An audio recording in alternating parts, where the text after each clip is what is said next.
Halo Milanisti, Xabi Alonso menikmati kesempatan untuk melawan tim Milan yang hebat. Katanya menghadapi mereka adalah suatu kehormatan. Jadi pelatih Bayer Leverkusen, Xabi Alonso, memuji AC Milan nih menjelang pertandingan Liga Champions Rabu dini hari nanti di Bay Arena. Nah, Xabi Alonso memprediksikan pertandingan bersejarah untuk klub asal Jerman tersebut. AC Milan kalah dalam pertandingan pembukaan Liga Champions 1-3 atas Liverpool di San Siro. Jadi mereka akan berusaha untuk meraih hasil positif untuk dapat naik ke liga besar yang baru mereka ikuti sejak awal musim ini. Tapi Milan akan menghadapi lawan yang tangguh. Musim lalu Leverkusen juara Bundesliga dan Piala Jerman tanpa kekalahan.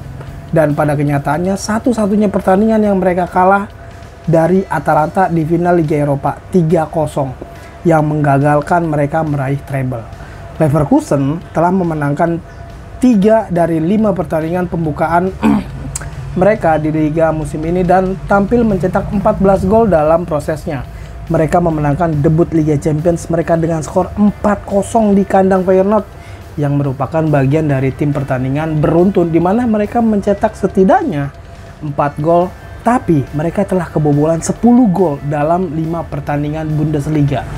Xabi Alonso berbicara dalam konferensi pers sebelum pertandingan untuk membahas performa timnya dan apa yang dia harapkan dari Milan dengan komentarnya yang dilansir dari TMW. Apa yang Anda harapkan besok? Nah, katanya gini, kami akan menghadapi tim yang hebat dengan kualitas individu. Kami akan membutuhkan performa terbaik di atas lapangan dan kami sudah siap. Tidak ada banyak waktu untuk mempersiapkannya. Tetapi itu tidak masalah, katanya gitu. Terus kayak gini lagi nih, permainan seperti apa yang Anda harapkan? Kami harus fokus sepanjang pertandingan. Kami tidak ingin membiarkan mereka mendominasi permainan. Mereka bagus dalam melakukan serangan balik. Pada pertandingan terakhir mereka mencetak 3 gol dalam waktu 5 menit. Itulah Milan. Dengan semua pemain hebat mereka, mereka memiliki kecepatan dan kualitas. Bagi kami, ini akan menjadi pertandingan yang hebat. Tapi di Champions League, semua lawan memiliki level yang hebat. Terus ada kayak gini juga nih, Anda akan bertemu kembali dengan Alvaro Morata. Seorang pemain hebat, kami sering berhubungan. Dia sangat dewasa sekarang. Dia adalah kapten tim nasionalnya. Dia telah mengumpulkan banyak pengalaman. Dia kompetitif dan cerdas. Saya harap besok dia tidak akan mengalami hari terbaiknya. Apa pendapat Anda tentang Christian Pulisic? Nah, dia jawab gini. Dia dalam performa yang sangat baik. Dia adalah pemain penting bagi Milan karena dia memiliki dampak yang sangat besar bagi tim. Dia adalah pemain yang sangat baik. Dia cepat. Namun saya tidak bisa hanya fokus pada dirinya gitu. Saya juga memikirkan pemain-pemain seperti Rafael Leao dan Alvaro Morata. Apa kenangan Anda tentang final Champions League 2005 melawan AC Milan? Sangat penting bagi karir saya. Setelah 20 tahun kami membicarakan malam itu. Itu adalah kenangan indah di Istanbul. Kemudian 2 tahun kemudian kami kalah dari Milan. Namun kemenangan di tahun 2005 itu luar biasa. Itu yang terjadi 20 tahun. Bagaimana Milan juga adalah sejarah dari Champions League gitu ya. Saya selalu mengikuti mereka sejak Arrigo Sacchi dan Capello. Ada banyak pemain hebat dan menghadapi mereka adalah sebuah kehormatan bagi kami. Milan seperti apa yang menurut Anda tampilkan? Bermain melawan tim-tim Italia selalu sulit. Anda akan membutuhkan banyak kesabaran dalam penguasaan bola karena mereka selalu siap untuk bertahan rendah. Namun pada saat yang sama bertahan dengan baik. Gaya Paulo Fonseca udah jelas. Mereka memiliki ide dan sistem yang jelas. Kita akan lihat besok permainan seperti apa yang akan dimainkan. Tetapi kami ingin menjadi protagonis. Kami siap gitu katanya. Walaupun Milan comeback bisa menang dari Liverpool di Athena, tapi kenangan Milan kalah dari Liverpool di Istanbul yang udah 20 tahun yang lalu, gue yakin sih masih ada kok Milanisti yang sakit hati sampai sekarang. Pemain bertahan Bayer Leverkusen, Jonathan Tah, memperkirakan sebuah pertandingan yang sulit dari AC Milan saat dia menjelaskan beberapa kesulitan dalam menghadapi tim-tim asal Italia gitu katanya. Milan akan menghadapi Bayer Leverkusen di Bay Arena dengan harapan dapat memulai musim mereka di Liga Champions setelah mereka kalah 1-3 dari Liverpool di San Siro matchday pertama Champions League. Sebuah hasil yang sepertinya membuat Paulo Fonseca berada di ambang pemecatan kala itu ya. Mendapatkan hasil yang baik di Jerman akan jauh dari kata mudah, mengingat Bayer Leverkusen memenangkan Liga musim lalu dan tidak terkalahkan, juga mengangkat Piala Jerman dan mencapai final Liga Eropa di Dublin. Nah, final melawan Atalanta mungkin menyisakan rasa pahitnya bagi mereka saat menghadapi klub dari Serie A. Karena mereka kalah 3-0, satu-satunya kekalahan mereka di musim ini, dan mengakhiri rekor 53 pertandingan beruntun. Wow. Jonathan Tah nih ya, berbicara bersama pelatih kepala Xabi Alonso dalam conference press menjelang pertandingan Liga Champions di Bay Arena besok. Dan komentarnya disampaikan oleh TMW. Pertandingan seperti apa yang Anda harapkan? Nah, reporternya nanya. Jonathan Tah jawab, melawan tim-tim Italia selalu menjadi pertandingan yang sulit.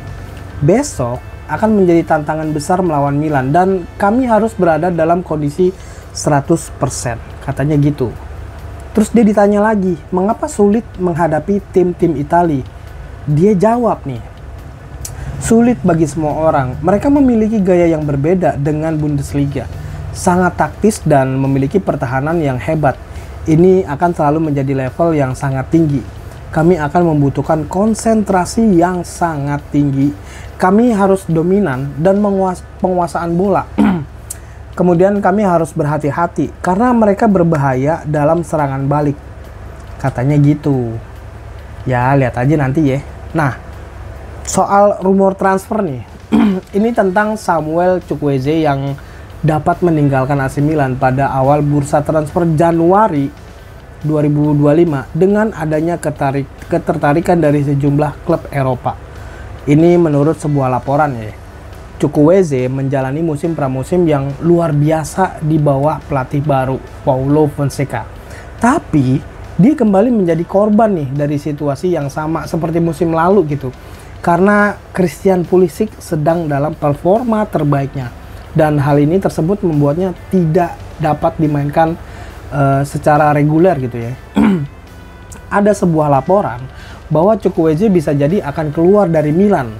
Nah, Atletico Madrid tertarik nih untuk membawanya kembali ke La Liga gitu ya. Terus klub-klub Premier League kayak West Ham dan Aston Villa juga tertarik dan menyadari bahwa dia tidak mendapatkan waktu bermain yang dia inginkan gitu di AC Milan. Pemain sayap berusia 25 tahun ini bergabung dengan Milan itu dari Villarreal tahun lalu dengan biaya 20 juta euro, menandatangani kontrak yang berlaku hingga Juni 2028. Tapi dia bisa saja tuh mengincar kesempatan bermain lebih cepat daripada yang lain karena dia baru bermain selama 148 menit di musim ini. Berbicara mengenai perjuangan Chukwueze, Paulo Fonseca memberikan beberapa pandangannya dalam conference press menjelang laga melawan Lecce.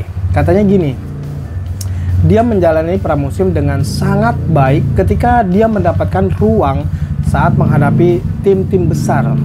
Ketika kami tiba di sini melawan Torino dan Lazio, saya pikir Chukwueze tidak sebagus pramusim.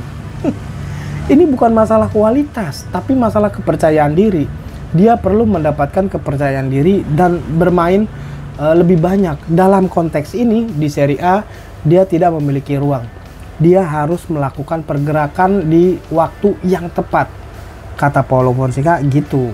Nah, menurut laporan tersebut nilai pasar Chukwueze saat ini diperkirakan mencapai 20 juta euro yang berarti sama dengan harga yang dibayarkan Rossoneri. Nah, Chukwueze jangan minta cabut dulu lah. Lagian nggak mungkin dia yang minta. Kecuali Milan lagi BU banget nih. Atau Milan mau jual dia tapi di atas 20 juta euro. Sama kayak Milan beli dia dari Villarreal. Ya kira-kira 21 juta lah dilepas. Terus ada lagi nih rumor. AC Milan dan Manchester United bersaing buat dapetin putra Mark van Bommel. Nah, AC Milan siap untuk bertarung dengan beberapa klub kelas berat Eropa dalam perebutan tanda tangan Ruben van Bommel menurut sebuah laporan yang merupakan putra dari Mark van Bommel. Nah, seperti yang dilaporkan dikutip dari Calcio Mercato, Paulo Fonseca telah mengubah sistem dengan memainkan Alvaro Morata dan Tammy Abraham di lini depan, yang pada gilirannya dapat mengubah strategi transfer dalam beberapa bulan ke depan. Di tengah rumor yang menyebutkan bahwa Luka Jovic tuh bakalan hengkang gitu. Nah, laporan tersebut menyatakan bahwa AC Milan tertarik pada Ruben van Bommel, penyerang berusia 20 tahun yang bermain untuk AZ Alkmaar dan mencetak 2 gol di Liga Eropa pekan ini. Dia udah mencetak 6 gol dalam 8 pertandingan musim ini. Sebuah awal yang baik dan menarik perhatian klub-klub papan atas di Eropa gitu ya. Nah, Manchester United dan juga Bayern Munchen masuk nih dalam daftar radarnya mereka. Tapi AC Milan dapat menggunakan hubungan pertemanan antara Zlatan Ibrahimovic dan Mark van Bommel untuk memenangkan persaingan dan mendapatkan pemain berbakat untuk masa depan ini. Ya, ini sih sebenarnya cuma sebuah saran aja gitu ya untuk saat ini. Tapi bisa aja menjadi sebuah negosiasi yang konkret dalam beberapa minggu mendatang gitu ya. Ya, bagaimanapun juga Milan selalu sangat memperhatikan para pemain muda dan Van Bommel sepertinya memiliki karakteristik yang tepat untuk melejit gitu ya. Khususnya jika Paulo Fonseca tetap menggunakan 2 penyerang. Jangan buru-buru pindah klub dulu ya, Dek ya. Walaupun saingan kamu bukan Erling Haaland, tapi di Milan kan ada Alvaro Morata sama Tammy Abraham. Belum lagi Lorenzo Colombo nih yang bikin Milan menyesal udah pinjemin dia ke Empoli. Beda lagi sama perjuangan Joshua Zirkzee di Manchester United terus berlanjut. Nah, pertanyaan diajukan terkait penyesalannya nih. Kenapa ya? Joshua Zirkzee adalah target besar AC Milan pada musim 2023-2024. Tapi mereka meninggalkan bursa transfer musim panas dengan 2 striker lainnya. Nah, kenapa menolak Zirkzee? Karena klub menolak untuk membayar biaya agen yang terlalu tinggi. Dan mungkin ini adalah ide yang tepat. Bahkan sebelum kepergiannya Oliver Giroud diumumkan, Milan telah menaruh minat ke Joshua Zirkzee yang memiliki awal yang baik di Serie A gitu. Pada satu titik, kayaknya perpindahan di bursa di bulan Januari mungkin bakalan terjadi gitu. Tapi kepindahannya di musim panas menjadi opsi yang lebih disukai. Sayang banget ya. Nah, sebenarnya Rossoneri memiliki beberapa kesempatan untuk membuat kesepakatan dengan agen pemain asal Belanda itu, Kia Joprakian, tapi menolak untuk menyamai biaya komisinya. Dan keputusan ini mendapat banyak sorotan. Nah, kata Calcio Mercato bertanya, apakah ini adalah ide yang tepat jika dipikir-pikir? Nah, Joshua Zirkzee hanya mencetak 1 gol sejak Manchester United membayar 40 juta euro untuk dirinya di musim panas ini. Dan setelah pertandingan yang buruk melawan Tottenham di mana Zirkzee ditarik keluar setelah 45 menit. Soal kekalahan itu jadi banyak pertanyaan tuh buat dia tuh. Nah, pemain asal Belanda tersebut nih terlihat kayak terisolasi sebelum kapten Manchester United memberikan perintah untuk keluar dari lapangan. Dan laporan tersebut menunjukkan bahwa kepulangannya ke Italia mungkin akan terjadi jika penampilannya tidak kunjung membaik. Nih, faktanya, kepulangannya dapat terjadi paling cepat pada bulan Januari 2025. Tapi apa iya Rossoneri akan melibatkan diri mereka dalam proses transfer tersebut? Gua rasa sih untuk saat ini Milan nggak lagi butuh Zirkzee ya. Lagian dia pernah bilang lebih gampang terima Manchester United. Ya itu sih derita lo ya Zirkzee. Padahal udah jauh-jauh Milan udah incer lo buat gantiin peran Giroud di Milan. Tapi gue nggak tahu ya sama rencananya Milan ini ya. Ya kita lihat aja nanti ya. Nah ini nih, pemimpin Ultras Milan dan Inter itu ditangkap dalam penggerebekan. Nah lo, kantor Kejaksaan Umum Milan telah menangkap sejumlah tokoh penting dari Curva Nord dari Inter ya, dan juga Curva Sud dari AC Milan atas tuduhan asosiasi kriminal. Ini menurut berbagai laporan. Salah satunya dari Radio Rossonera. Nah, yang telah merangkum laporan dari berbagai surat kabar dimulai dengan fakta bahwa beberapa pemimpin dari kedua kelompok ultras itu didakwa dengan tuduhan mafia, pemerasan, penyerangan, dan kejahatan serius lainnya. Waduh. Penggerebekan yang dilakukan oleh polisi dilakukan pada Senin 30 September dan terdapat 16 orang yang ditangkap dan 2 orang yang dikenakan tahanan rumah setelah dilakukannya investigasi besar-besaran terkait pemasaran, penyuapan, kartel, dan perkelahian antara kelompok-kelompok terkemuka dari basis fans terorganisir Inter dan Milan. Kira-kira begitu yang dilaporkan dari Corriere della Sera. Setelah adanya dugaan pembunuhan Antonio Bellocco, anggota Dewan Curva Nord Inter, dan terkait dengan 'Ndrangheta, kelompok mafia yang terkenal di Italinya gitu ya. Hal ini ditafsirkan sebagai pertanda hubungan yang semakin erat antara beberapa sektor fans Milan yang terorganisir dan klan kriminal Calabria. Kurang lebih kayak gitu laporan dari La Gazzetta dello Sport. Nah, di antara mereka yang ditangkap itu adalah Curva Nord Andrea Beretta, wakil kepala Marco Verdico, Renato Bossetti, pokoknya banyak lah. Antaranya salah satunya yang gue follow, Luca Lucchi. Ya ampun. Terus banyak banget ya, 16 orang loh, Ultras Milan sama Ultras Inter gitu. Nah, dalam kasus Curva Sud Milan ini, sebuah asosiasi kriminal tanpa keadaan yang memberatkan seperti fasilitas mafia diperdebatkan. Ya begitulah kira-kira ya. Kalau gue mau cari informasi lebih dalam lagi soal kasus ultrasnya Milan dan Inter ini, nggak tahu mulai dari mana gitu.